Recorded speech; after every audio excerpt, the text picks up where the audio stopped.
But one thing that they did yesterday that I thought they did a good job at is they leaned into why the sex trafficking charges are there. So they through Cassie's testimony, they set up the whole like enterprise that they're claiming he has. So based on her testimony, you have, Diddy here at the top. And these are not things she said verbatim. It took her hours to get through all of this, but this is what you walk away with. Mm-hmm. You have Diddy at the top of the hymn, and then Cassie's like second in control because she's making phone calls, she's booking the escorts. Mm-hmm. Then you have different employees that come in from time to time. You have a person, they're alleging a woman named KK is involved. So it's like a crime ring. Exactly. They're alleging a security guy who's also like a really close friend of Puff's named D-Rock is involved. They throw out some names here. Now, the crime itself, people are confused about, like, they're like, well, how is he sex trafficking? How is that even a thing?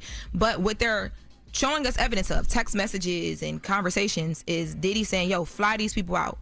So Cassie went through at least a good 15 different escorts that she knew by name because they had dealt with them so much. Different cities, different places. Bro, LA, New York, Miami, and Las Vegas was their main spots, and they was flying these people all to these different places. Like, one guy was based in New York, but he had been to all them places with them. And that is allegedly the definition of sex trafficking, correct? Yeah, it's part of it. Yeah, it's part of it. When you fly people across state lines with the intent to do anything immoral, and you're forcing them or coercing them to do it, correct? The action or practice of illegally transporting people from one country or area to another for the purpose of sexual exploitation. And you don't have to force them. So if they just do it for that, like, you're not forcing them, but if you send them and pay them for that, that is sex trafficking. That's a part of it. But the forcing and the coercing comes into it as well. Coercion comes into it. And now that's what I said. So I said, when it comes to Cassie, the prosecution showed us a bunch of text messages, and she had a lot of conversation about how she was coerced or forced, right? Gotcha. He's facing charges of sex trafficking by force, fraud, or coercion, transportation for purposes of prostitution,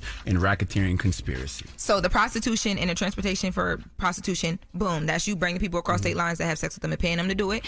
On Cassie's side, the coercion and the force, they showed text messages where Puff is texting her and saying things like, threatening to blur with freak off videos.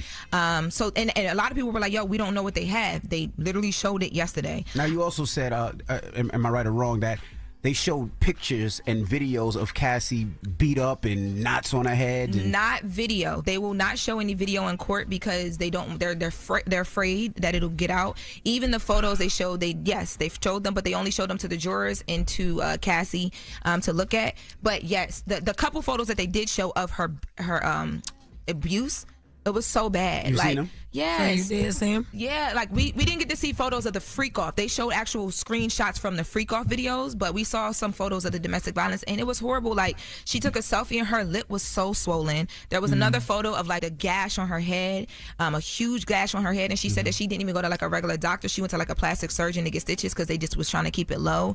This wasn't the DV from the video that everybody's seen. They spent about an hour and a half talking about situations completely nothing to do with that video that everybody saw. Why didn't they let y'all see pictures of the freak-offs? Because they want to make sure that no media or, because there's normal people of the public in court as well too. They don't want nothing to get out because it could be re-traumatizing for the women already because they got to sit up here and talk about it. So they're like, but they showed y'all pictures of Cassie all lumped up. Yeah, and the video, yeah. It was That's crazy. They argued about it for a day, Jess, and I don't know, they just decided not to do it. They said that they didn't want to re-traumatize the victims that way.